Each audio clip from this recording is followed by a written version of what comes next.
pinjaman APBD. Itu salah satu contoh. Kalau ini kalau secara panjang lebar itu BPJS harus mengembangkan 2021 itu banyak sekali hal-hal yang harus dipenuhi oleh AKM. Kalau tidak jangan mendapatkan kemudian. Baik, tadi ahli juga sampaikan bahwa untuk pendanaan itu bisa dari BUMD ataupun dari pihak lain ya. Nah, dalam hal ini apabila terjadi maladministrasi sehingga ada kerugian terhadap nasabahnya. Nah, ini yang bertanggung jawab siapa menurut ahli? Apakah LKM-nya ataukah yang punya perusahaan itu sendiri, penanam saham maksud lebih spesifiknya? Bagaimana menurut ahli? Kalau berdasarkan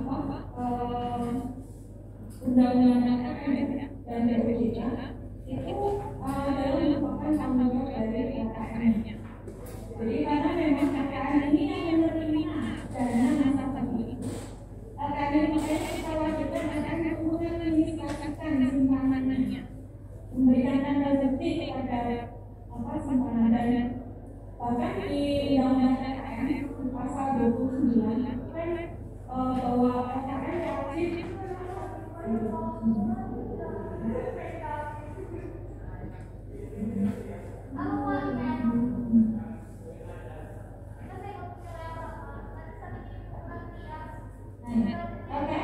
melakukan dan memintakan catatan atau pembukuan sesuai dengan akuntansi keuangan yang berlaku. Nah, dalam melakukan perjalanan menyatakan catatan pembukuan, direksi atau pengurus LKM dilarang membuat catatan palsu, menghilangkan catatan benar, membuka, melakukan, menyembunyikan, menghapus, menghilangkan catatan pembukuan dan seterusnya. Sebetulnya ini semuanya itu berujung pada untuk memastikan bahwa memang dana nasabah itu sudah diterima dan diadministrasikan dengan baik, dan pada saatnya nanti ketika nasabah itu akan mengambil dana itu masih ada, karena memang itu tanggung jawab untuk mengembalikan dana nasabah itu, karena nasabah itu menyampaikannya kepada penabungnya itu kepada Baik, ahli, ada seseorang yang mengajukan pinjaman di salah satu lembaga keuangan. Kemudian pada prakteknya, pada kenyataannya si orang itu suruh buka buku tabungan. Namun begitu dana itu keluar, dana itu tidak diberikan kepada si peminjam, tapi diberikan kepada orang lain. Mohon pencerahan dari ahli. Putus-putus. Timbul tenggelam. Baik, saya pepetkan mic-nya di bibir saya. Biar nggak timbul tenggelam. Ahli, di dalam satu lembaga keuangan, katakanlah Mr. X, dia mengajukan pinjaman kepada lembaga keuangan A. Berikutnya, Mr. X sama lembaga keuangan A itu diterima dengan baik dan di ACC pinjamannya. Lalu pas saat realisasi dana dimaksud sebesar yang dipinjam itu tidak masuk ke rekening si Mr. X, tapi masuk ke Miss Y. Mohon pencerahan dari ahli terkait hal dimaksud.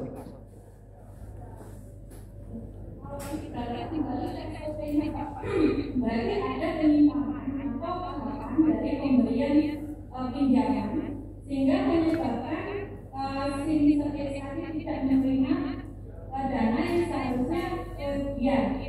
Nah, itu memang perlu dilakukan penelusuran. Apakah memang sistem internal LKM ini tidak memadai sehingga masih terjadi hal-hal yang menyebabkan hal itu, jadi tidak ada konflik atau tidak ada pihak lain yang tidak ada pengendalian yang final LKM itu sehingga menyebabkan terjadi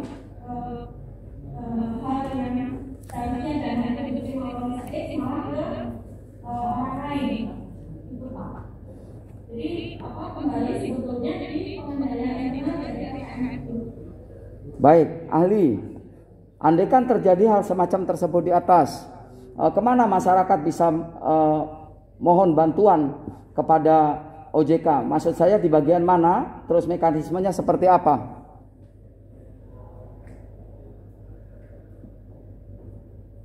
Kalau misalnya ya, kalau secara kemampuan itu memang OJK membuka hotline untuk istilahnya perlindungan konsumen. Misalnya, cuma kalau perlindungan konsumen itu biasanya karena ada organisasi misalnya ya, tadi untuk nasabah yang sudah mengaku, tapi ternyata akhirnya tidak bisa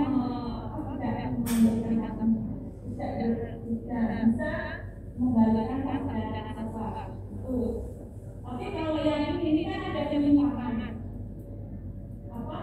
Biasanya kalau ini ada memang ada dugaan fraud, itu bisa penyelidikan di jadi tidak hanya terkait dengan perlindungan konsumen. Artinya bisa saja si Mr. X tadi melakukan langkah hukum berikutnya, gitu maksud ahli ya? Iya. Baik, terima kasih ahli. Terima kasih yang mulia. Ya, banyak jelas. Saya mau ditanyakan dari terdakwa.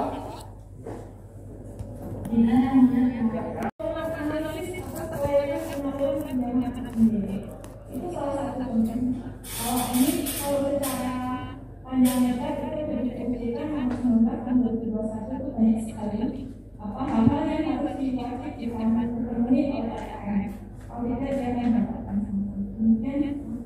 Baik, tadi ahli juga sampaikan bahwa untuk pendanaan itu bisa dari BUMD ataupun dari pihak lain ya. Nah, dalam hal ini apabila terjadi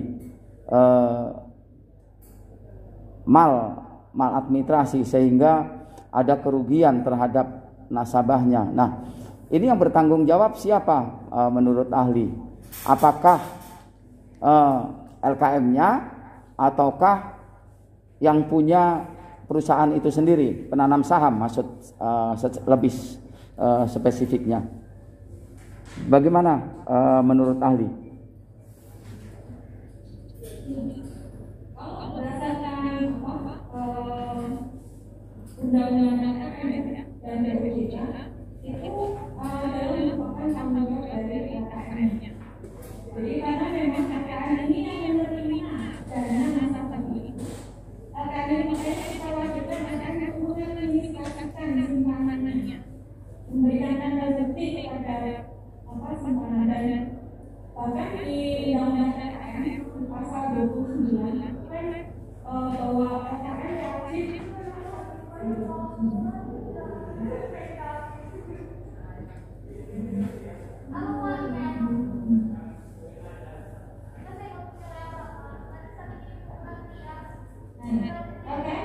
melakukan dan memelihara catatan atau pengumuman sesuai dengan ekspansi keuangan yang baku. Nah, dalam melakukan dan memelihara catatan tersebut, direksi atau pengurus LKM dilarang membuat catatan palsu, menghilangkan catatan benar, melakukan menyembunyikan hapus, menghilangkan catatan terbuka dan seterusnya. Sebetulnya ini semuanya itu berujung pada untuk memastikan bahwa memang dana nasabah itu sudah diterima dan diadministrasikan dengan baik, dan pada saatnya nanti ketika nasabah itu akan mengambil dana itu masih ada dana, memang itu tanggung jawab untuk mengembalikan dana nasabah itu, karena nasabah itu menyampaikannya kepada menabungnya itu kepada dana. Baik, ahli, ada seseorang yang mengajukan pinjaman di salah satu lembaga keuangan. Kemudian pada prakteknya, pada kenyataannya si orang itu suruh buka buku tabungan. Namun begitu dana itu keluar, dana itu tidak diberikan kepada si peminjam, tapi diberikan kepada orang lain. Mohon pencerahan dari ahli. Putus-putus. Timbul tenggelam. Baik, saya pepetkan mic-nya di bibir saya. Biar nggak timbul tenggelam. Ahli, di dalam satu lembaga keuangan, katakanlah Mr. X, dia mengajukan pinjaman kepada lembaga keuangan A. Berikutnya, Mr. X sama lembaga keuangan A itu diterima dengan baik dan di ACC pinjamannya. Lalu pas saat realisasi dana dimaksud sebesar yang dipinjam itu tidak masuk ke rekening si Mr. X, tapi masuk ke Miss Y.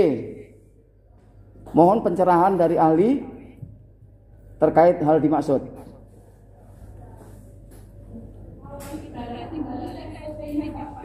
Berarti ada penyimpanan atau kesalahan dari pemberian pinjaman sehingga menyebabkan si Mr. X tadi tidak menerima dana yang seharusnya dia. Nah itu memang perlu dilakukan penelusuran apakah memang sistem internal KKN ini tidak memadai sehingga masih terjadi hal-hal yang menyebabkan hal itu, jadi tidak ada konflik atau tidak ada pihak lain yang tidak ada pengendalian yang final karena itu sehingga menyebabkan terjadi hal yang uang yang saya tabung ini uang saya pribadi atau uang negara? Kalau nasabah kan uangnya pribadi. Tidak masuk di uang negara? Kalau jadi nasabahnya ya. Kalau sudah jadi ditabung karena dijamin oleh bank ya. Itu kalau mau dia udah jadi milik bank. Bukan uang saya sendiri, bukan? Ya kalau diambil ya uang Bapak, cuma kan dimasukkan ke bank ya. Bentar, saya masih belum connect masalahnya. Jadi kalau saya nabung di sebuah bank, uang saya ini menjadi uang pribadi saya apa uang negara? Ya jadi punya uang bank, karena kan dikasih ke bank. Bingung saya juga bingung. Oke. Jadi kalau Bapak punya uang tapi dititipkan aja kan? Iya, saya tabungkan di bank. Iya, artinya sekarang uangnya dari milik bank, tapi Bapak punya piutang kan, bisa ngambil lah, bisa ngambil uang Bapak gitu. Uang bank itu uang negara apa uang nasabah?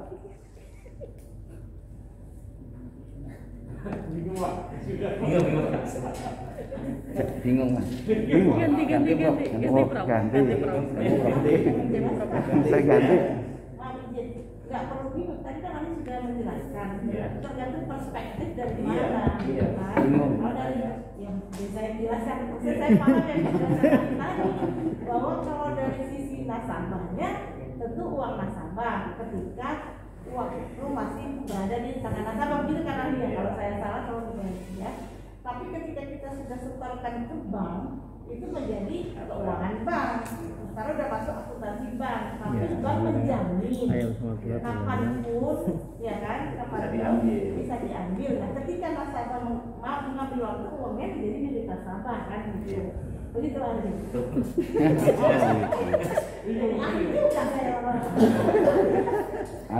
Untung dibantu sama majelis jadi ahli majelisnya. Oke, selanjutnya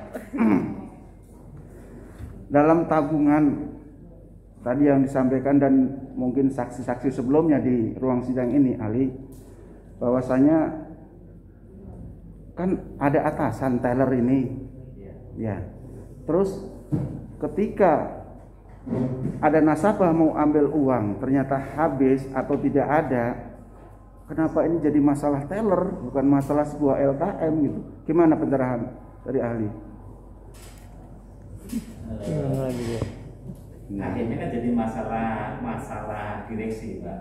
Jadi akhirnya kan ditampung karena nggak ada duit. Ini ya saya baca dari BAP-nya ya.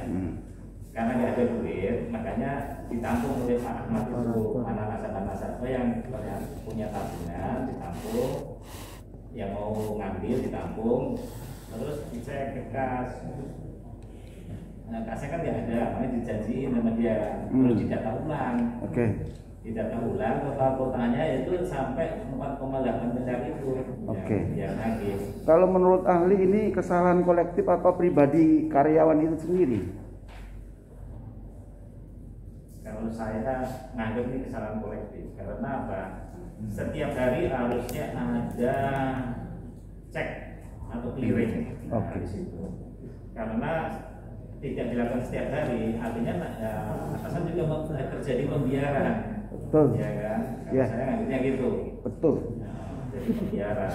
Karena begini, di ruang sidang ini juga Bu Neneng selaku terdakwa itu sampai pinjem uang untuk mengembalikan itu. Makanya kan ini sebetulnya, mohon maaf sebagai auditor, ini LKM ini sehat tidak sih?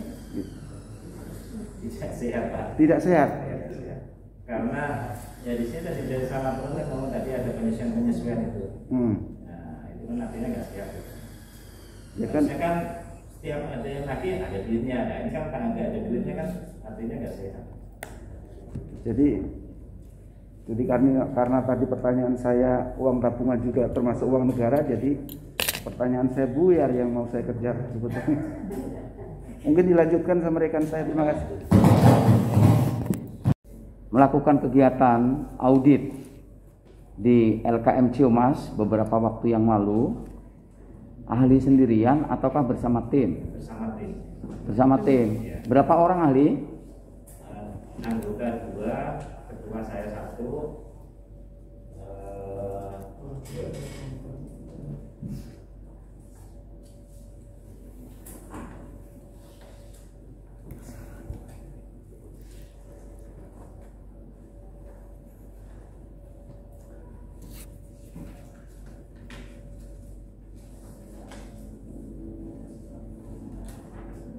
Termasuk pembinaan kepala inspektur. Ya, baik. Nah, tahapan yang ahli lakukan bersama tim untuk mengaudit LKM Ciumas itu seperti apa yang dilakukan kemarin? Karena saya ini menghitung kerugian negara, saya minta diekspos dulu dari Kejari dulu, diekspos data-datanya dulu. Kemudian data-data itu kita cek benar apa enggaknya. Sebentar. Kok ini data-data dari Kejari? Iya, karena kita. Jadi yang ahli itu yang dilakukan pengecekan itu data Kejari ataukah kekeliruan yang dianggap ada di LKM Ciumas? Karena gini Pak, kita dimintain bantuan oleh Kejari untuk menghitung kerugian negara. Artinya kan kita tadinya nggak tahu data-datanya apa, makanya Kejari yang ada datanya dulu diekspos ke kita, baru kita periksa kebenaran data itu. Jadi saudara hanya memeriksa berdasarkan data Kejari, tidak di lapangan. Kita cross check lapangan. Baik, apa yang saudara dapat di lapangan? Kita cross check lapangan, termasuk wawancara kebenaran buku tabungan, nilai buku tabungan itu. Beberapa kita wawancara. Apalagi yang saudara dapat bersama tim? Kita cocokkan data antara di sistem juga, catatan di sistem dengan buku manualnya satu persatu. Sistem dan buku manual. Iya. Di bagian mana yang saudara bersama tim lakukan pengecekan? Buku manual nilai terakhir penyesuaiannya itu berapa aja. Selain itu apa lagi yang saudara periksa bersama tim? Ya dari BAP itu. Dari pihak? BAP dari Kejari. Jadi selisih keuangan negara itu bukan hasil karya dari tim saudara, tapi itu adalah hasil dari sudah barang jadi dari Kejari. Enggak, datanya dari Kejari kita olah. Oke. Apakah betul cara kerja seorang auditor, tim auditor seperti ini? Standarnya seperti itu? Ya, kalau negara memang kita tidak audit langsung, Pak. Tidak. Kalau kita audit investigasi, kita langsung ke lapangan, kita nyari. Beda ya. Kalau kita kan ini audit kerugian negara, kita diminta bantuan oleh Kejari ya. Artinya data semua memang SOP-nya itu Pak. Semua data itu dari Kejari. SOP-nya untuk PKK gitu. Jadi hanya menguatkan data-data yang diberikan oleh pihak Kejari bahwa hal itu adalah salah begitu. Bukan untuk mencari fakta yang sebenarnya seperti apa yang di lapangan. Jadi kita yang kurang jelas kita tanya, Pak. Atau ada yang aneh kita tanya. Kita minta buktinya. Buktinya apa? Perlu sebagai informasi kepada ahli di ruang sidang ini juga, beberapa saksi fakta, ada orang saksi fakta yang itu bagian kas atas nama siapalah, perempuan waktu itu juga pengganti beliau. Kalau tidak salah itu setiap sore dia itu menyetorkan uang kepada yang pegang kas, bahkan kunci berangkas pun dipegang oleh pimpinan. Apakah hal itu saudara temukan di sana? Karena saudara sampaikan bahwa ini tidak dilakukan clearing tiap hari. Jadi antara keterangan yang sudah disampaikan beberapa waktu yang lalu dengan yang saudara sampaikan ini nggak sinkron. Itu kalau Vina itu kan setelah kejadian, jadi setelah tahun diperbantukan dengan Neneng itu setelah 2018. Sebelum Neneng itu memang nggak dilakukan itu setiap hari. Nah, pertanyaan saya, saudara kan sebagai auditor, apakah itu dosanya Neneng kalau begini? Menurut ahli, karena kan ini bidang ahli, tukang auditor. Jadi, ya tadi, kalau saya mah harusnya setiap hari dilakukan clearing. Enggak, pertanyaan saya, ini apakah dosanya Neneng sendiri kalau begini? Kasihan. Ya sistem bersama. Sistem. Jadi ini adalah sistem dan kolektif ya kekeliruan ini ya. Dan memang awalnya juga dari pembukuan yang berbeda itu ya itu terlibat juga sebenarnya dari awal. Dari awal. Iya. Ini kan perkara ini sudah naik, tidak hanya Neneng ya, ada beberapa. Apakah saudara juga yang periksa waktu itu? Enggak. Tim auditor, bukan orang lain. Ya, baik.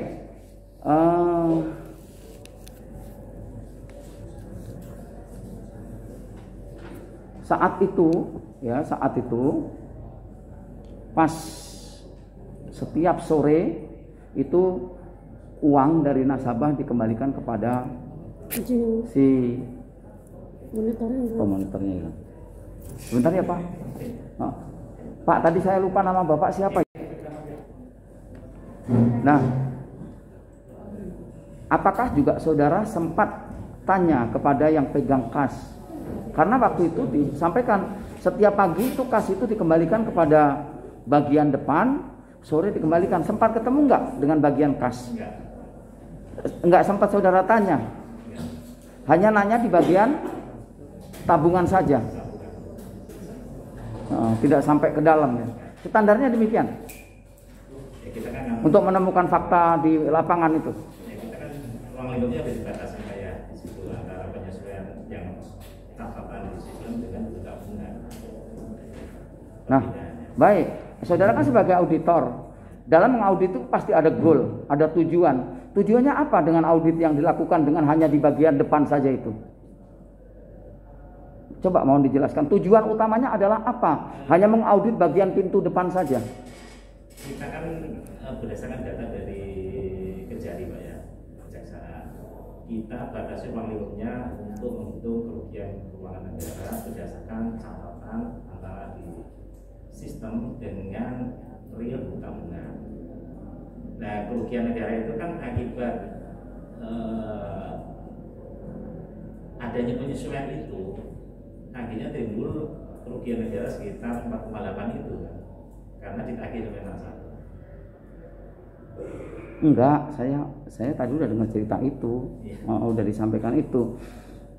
Kan Bapak sebagai auditor bersama teman-teman itu kan ada harapan. Tujuan akhirnya apa dari audit ini? Nah, ini yang kok dalam satu perusahaan terjadi dianggap ada satu kekeliruan, kok yang diaudit hanya pintu depan saja, kamar tengah enggak, dapurnya enggak. Ini tujuannya untuk mencari apa sesungguhnya? Karena kita beda Pak, jadi kita kan untuk kerugian negara Pak, bukan investigasi. Kalau investigasi akan kita cari siapa lagi. Oke, kerugian negara itu kan ada sebab Pak. Iya. Bapak tidak cari penyakitnya, Bapak hanya mencari siapa yang salah, siapa yang benar, begitu? Iya, bersama kan tim. dari bukti yang ada itu, yang ada dari Kejari itu, ya memang ada kesalahan di situ. Neneng memang salah bikin 2 catatan, terus mencatat harusnya besar, dicatatnya kecil. Enggak. Apa sih tujuan utamanya inspektorat itu Pak di dalam satu kegiatan yang ada di daerah hukum yang Bapak kerjakan? Jadi setiap audit itu beda tujuan, Pak. Kalau auditnya investigasi atau audit tujuan tertentunya apa dulu, misalnya nyari orang yang bersalah baru kita cari, Pak. Kita nggak nyari orang ini, kita itu menghitung kerugian keuangan negara. SOP-nya kalau menghitung keuangan negara itu ya kita nggak langsung ke lapangan, kita nunggu data dari Kejari. Jika kurang lengkap kita minta suruh lengkapin, Pak. Beda. Kalau kita audit investigasi, kita kan kejar itu yang bertanggung jawab siapa aja. Ya.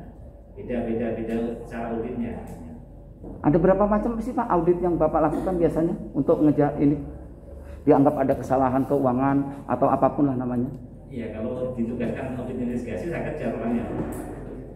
Kalau kemarin ditugaskan untuk audit kerugian negara saja, iya. Yang menugaskan dari inspektorat ataukah institusi yang lain? Karena kita diminta bantuan oleh Kejari untuk menghitung kerugian negara, makanya kita dapat SP dari kantor untuk menghitung kerugian negara aja. Maka Bapak hanya upek di pintu depan saja, tidak mencari penyebabnya ya? Iya, cuma itu aja. Baik, terima kasih Yang Mulia.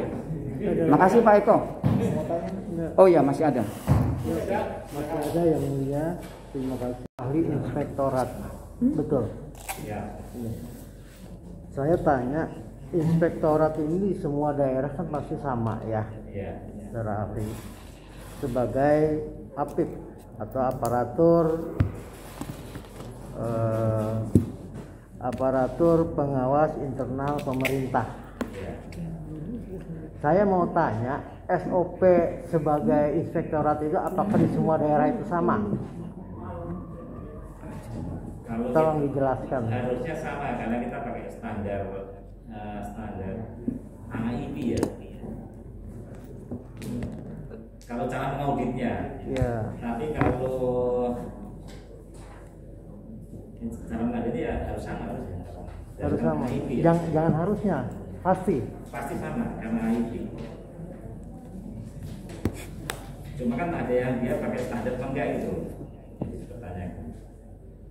Saudara ahli bertugas di mana saat ini? Inspektorat Kabupaten Serang. Inspektorat Kabupaten Serang diminta bantuan oleh Kejari mana?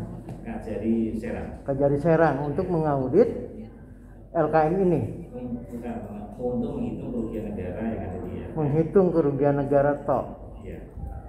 Saudara ahli tahu nggak berdirinya LKM ini tahun berapa ya? Ini ada di sana.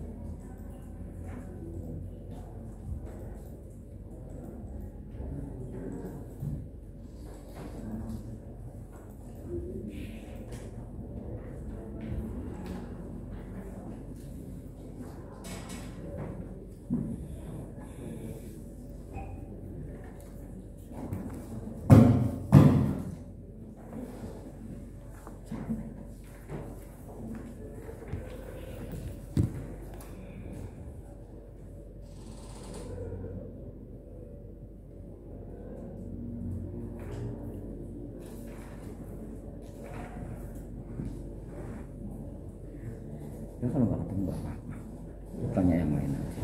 Udah kalau nggak ingat. Kalau nggak tahu nggak apa-apa. Cari yang lain. Tahu ya? Ya, dan tahu. Daripada Ya, nanti.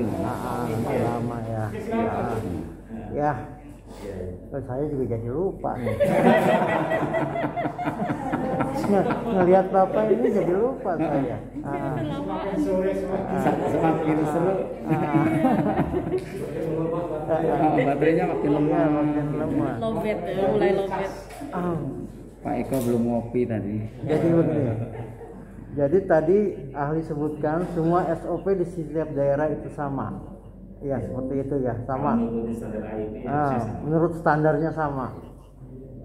Tapi tidak pakai katanya Pak, pasti ya sama gitu ya. Karena ya mungkin ada yang nggak pakai. Di Kabupaten Tangerang, Kabupaten Serang juga sama seperti itu ya. Nah, sekarang pertanyaannya, apakah kalau kerugian ini ditimbulkan oleh staf dan apakah kepalanya yang ikut bertanggung jawab atau tidak dalam hal ini Pak? Saudara ahli. di luar kapasitas atau masih kapasitas saudara, silakan jawab kalau bisa. Tahu saya. Kalau menurut ahli, Karena kalau itu harus dijalankan, Pak. kita pakai logika aja, ahli. Maaf ini yang bukan Ya, Iya. seperti itu. Bisa ya? Bisa dipaksa. Baiklah kalau Untuk begitu mengaku. cukup yang mulia. Pada saat pemeriksaan kas, sorry ahli, mohon maaf. Pada saat pemeriksaan kas, Ahli apa adanya. di situ kan ada piutang, dicek tidak? Kita nggak konsentrasi gitu karena ruang lingkup kita Pak khusus untuk menghitung selisih kas tabungan. Begitu. Iya. Oh, karena kan tadi kan saya dengar untuk menggantinya kan dari situ, dari kas. Gimana Pak? Betul nggak? Untuk mengganti nasabah-nasabah yang selisih tadi Iya. pada jadi saat kas. mengambil. Iya.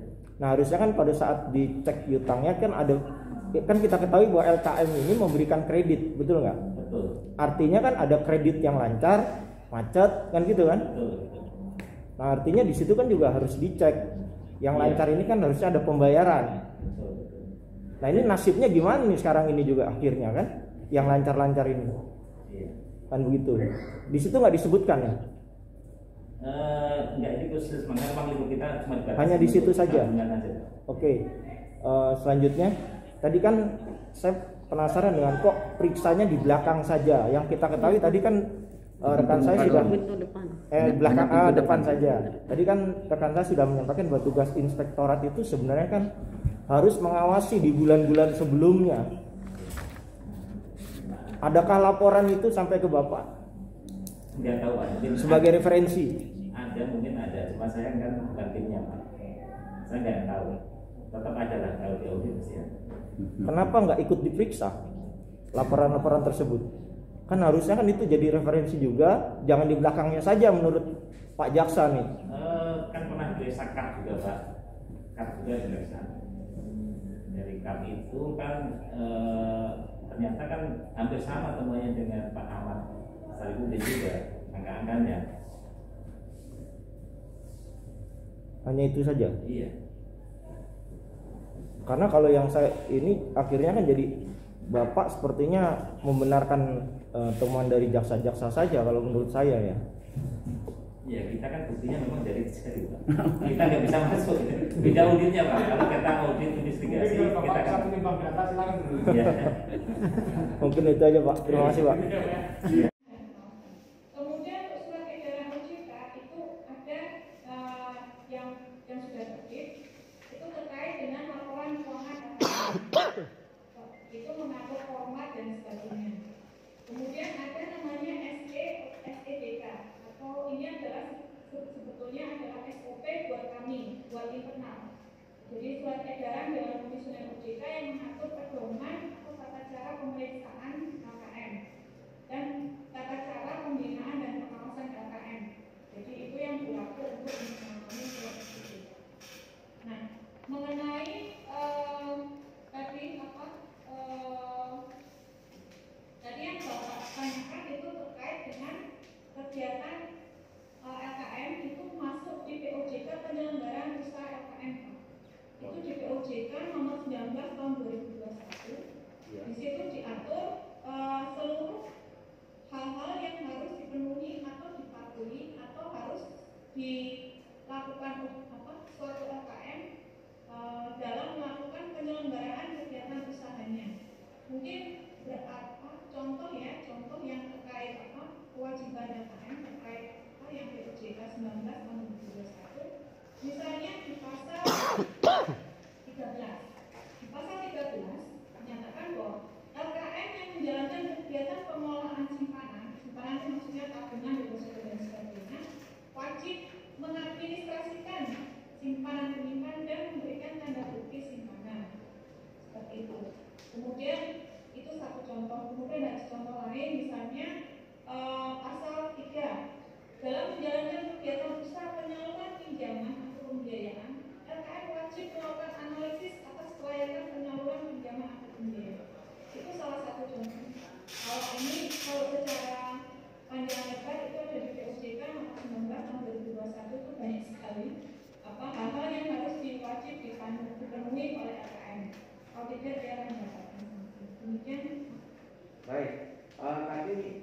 sampaikan bahwa untuk pendanaan itu bisa dari BUMD ataupun dari pihak lain ya. Nah, dalam hal ini apabila terjadi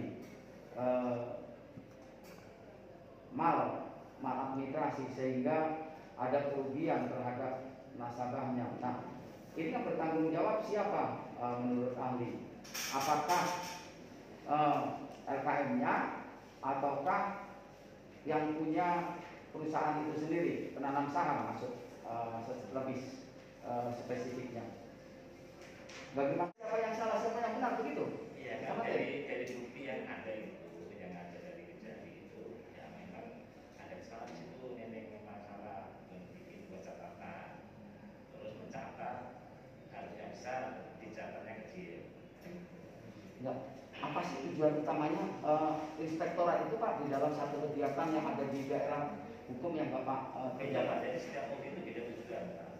Kalau auditnya investigasi atau audit tujuan tertentu, contohnya apa dulu, misalnya nyari orang yang bersalah, baru kita cari. Kita nggak nyari orang ini, kita itu menghitung kerugian keuangan negara. SOP-nya kalau menghitung keuangan negara itu ya kita nggak langsung ke lapangan, kita nunggu data dari Kejari. Jika kurang lengkap, kita minta suruh melengkapi, Pak. Beda. Kalau kita audit investigasi, kita akan kejar itu yang bertanggung jawab siapa aja. Ya, beda cara auditnya. Ada berapa macam sih Pak audit yang Bapak lakukan biasanya untuk menyakin dianggap ada kesalahan keuangan atau apapun namanya? Iya, kalau ditugaskan audit investigasi saya kerja orangnya. Kalau kemarin ditugaskan juga audit kerugian negara saya, iya. Yang menugaskan dari inspektorat ataukah institusi yang lain? Karena kita diminta bantuan oleh Kejari untuk menghitung kerugian negara, makanya kita dapat SP dari kantor untuk menghitung kerugian negara aja. Maka Bapak hanya utok di pintu depan saja, tidak mencari penyebabnya ya? Iya, cuma itu aja. Baik. Terima kasih ya Bu ya. Terima kasih Pak Eko. Mau tanya? Oh iya masih ada. Masa ada yang mulia, terima kasih. Saudara ahli itu sebagai ahli inspektorat, betul? Ya. Saya tanya, inspektorat ini di semua daerah kan pasti sama ya, Iya. saudara ahli. Sebagai APIK atau aparatur pengawas internal pemerintah. Ya. Saya mau tanya, SOP sebagai inspektorat itu apakah di semua daerah itu sama? Kalau Tolong dijelaskan. harusnya sama karena kita pakai standar AIP ya. Kalau cara mengauditnya, Ya. tapi kalau cara mengauditnya ya harus sama. Harus sama. AIP. Jangan harusnya, pasti. Pasti sama karena AIP.